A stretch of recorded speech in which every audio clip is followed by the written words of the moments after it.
Hey guys, welcome to Davos video and our WikidPad reference tutorial. Last time we went over how to put text beside a table or picture. Today, we're going to be going over HTML references. Let's get started.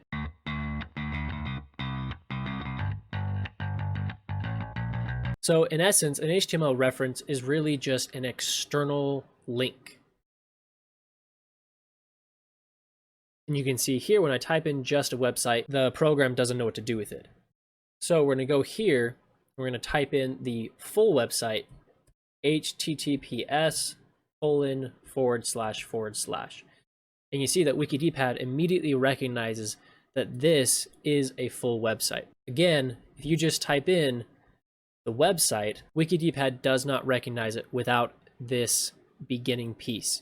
Now, not all websites are going to have an HTTPS, so don't assume that they do. The best rule of thumb is when you're in your browser, go to your search bar. Most websites are going to pop up just like this, but on the left, especially if you're using Chrome, you should see some sort of HTTPS indicator or possibly a lock icon, and that is a pretty good indicator that that website is using this HTTPS, which just is an indicator of how secure the website is, or that the website is secure, I should say.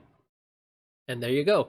I put it in, I fill out the rest of the website, and WikidPad immediately recognizes it. And if I double click this,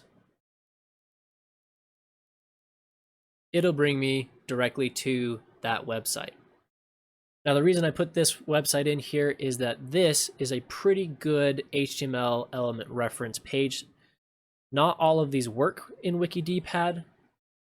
Not all of them are relevant to WikidPad, but there's some basics in here that you can use. I've found it helpful at times. Also, if you like Wikipedia, then you can go into Wikipedia, become a contributor to Wikipedia.